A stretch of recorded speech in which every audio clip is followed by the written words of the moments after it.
What's up? It's Nick O'Neill, aka Nifty Nick, and I'm back to discuss Pokemon. What comes to your mind when you think Pokemon? Is it Pokemon Go, Pokemon the playing cards, the Nintendo game? In this case, it may, whatever it is, this is the normal Pokemon. It may be, if you're into NFTs, it may be thinking thick Pokemon. That's been popular. You may be thinking infected Pokemon. You may be thinking of this artist's well-drawn Pokemon pieces, which are really nice. Or you may be thinking of my favorite Pokepunks, which is like CryptoPunks, but for Pokemon. But today we're discussing Polkamon, which is a recent NFT project, which also has an associated token with it called PMON, P-M-O-N. I wanted to jump into this project real quick because it is super fascinating what they've done and the success that they had last week. And, there's also been some controversy and drama surrounding it as well. However, I'm going to first go over what this project is. So as you can see, there's cute character here, and there's other cute characters that we'll view later on. This is the first crowd-funded NFT project that I've seen. I'm sure there may be others coming down the pipe, especially after the success of this one. However, what happened was essentially they did an IDO, which is a distributed offering or decentralized offering using Polkastarter, which is this platform built around the Polkadot blockchain. If you don't know the words that I'm talking about, that's all good because it didn't make sense to me either.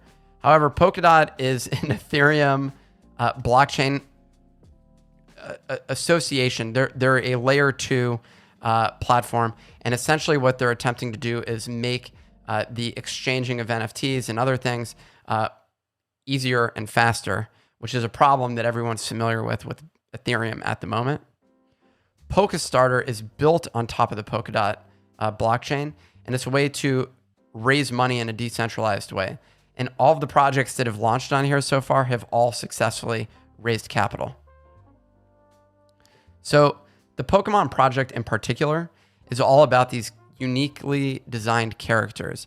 And they each have different attributes which make them more rare. And essentially what you can do is you can exchange these for the PMON token. It was backed by these two venture capital companies. And the concept here, which is interesting, in addition to the associated token, is the fact that it's deflationary. Every time you trade one of your NFTs for the token, it reduces the supply, and thus, in theory, increases both the price of the tokens as well as the value of the individual NFTs because it makes them more rare.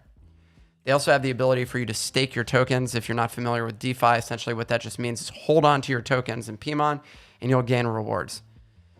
Probably additional Pokemon characters or NFTs or other benefits. So these are just some of the characters and some of the attributes, but I want to jump into what their IDO was. So last week they had this IDO on the 31st of March, and the dynamic was essentially you put up money. I think for most people is around $500 or up to $500. And essentially what you had was a chance of getting a rare Pokemon. If you got those baby dragons, as they called them, you got access to the IDO. What's insane is what happened with that IDO. Essentially, at launch, it went up to $50. It then dropped dramatically down to $20. However, the people who got access to the token got it at 40 cents. So imagine buying $500 worth at 40 cents each, and those now be worth, or now they're worth somewhere around $40, let's say. When they were at their peak at $50, you would have essentially made $63,000 for your $500 investment, which is honestly bonkers, but it's not really surprising nowadays in the world of NFTs.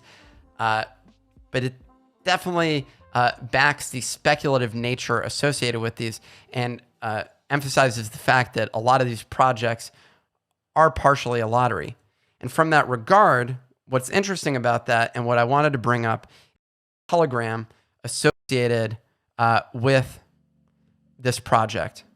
So what happened here, and as you can see from the Telegram, took a second to load there, is there were a lot of people that were complaining about issues with their boosters, which is a way to, I think, upgrade some of your Pokemon. There's bugs. I went to my collection, but it's saying it's empty while I opened some. I'd opened some yesterday.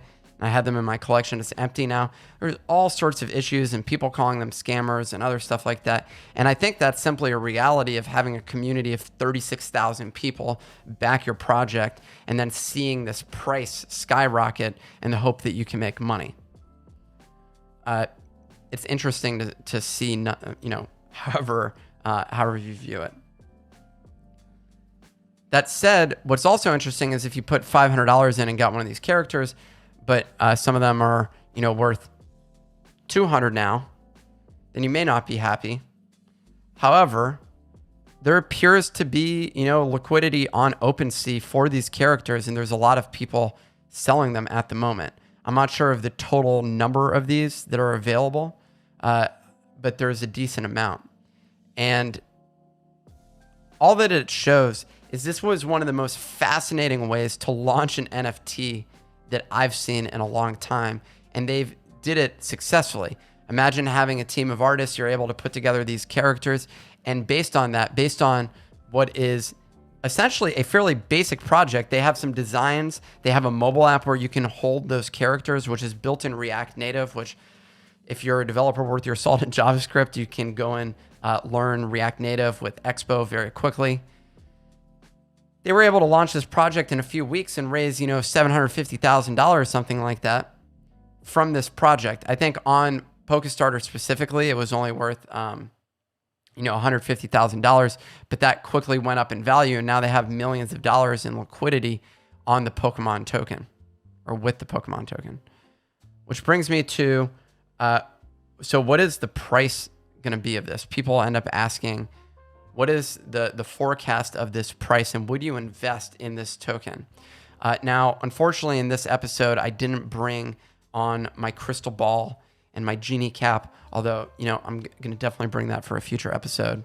However, what is absolutely surprising to me is the value of these tokens, despite spiking to $50 right at the gate and then dropping promptly after, have actually returned and are sitting at a steady price of around $40.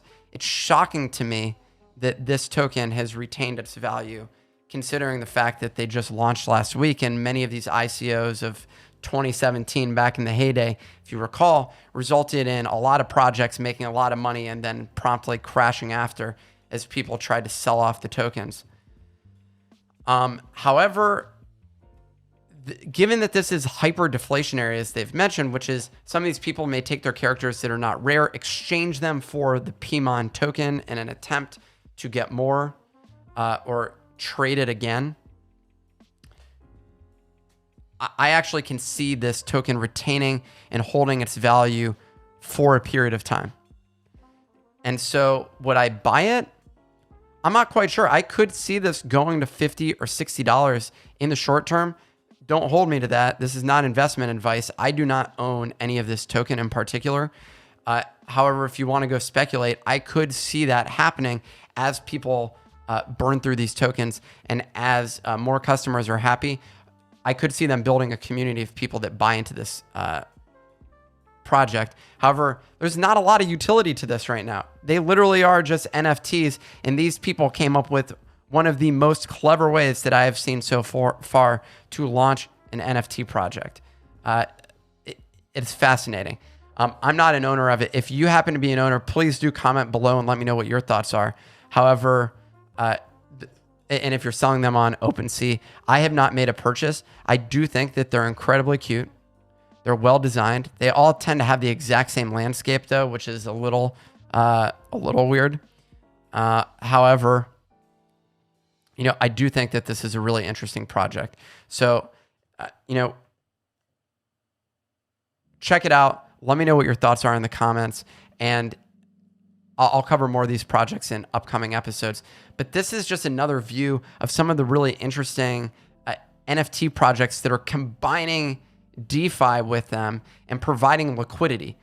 You know, from my own experience, I can imagine going back to buying baseball cards and not liking those baseball cards. The ability to trade those in and immediately buy more cards would have made the more project or that process of buying the cards more exciting. Is it gambling? Yeah, it feels like gambling. And I think a lot of people that are participating in this are gambling both on the tokens, on the NFTs, on the possibility of potentially flipping their money in a successful IDO like this one, which is frankly wildly successful. This is one of the most clever ways of generating and raising money for your company very quickly that I've seen thus far, and makes me bullish on the Polkastarter platform compared to a Kickstarter. If you're in the software business, and can hire some designers, this is a very interesting way to launch a project. Anyways, I'm going to cut off the video there. If you're interested in more information about NFTs, check out the site, thenifty.com. Make sure to like and subscribe this video and post a comment below to let me know what are your thoughts on Polkastarter. I'll see you in the next video. Peace out.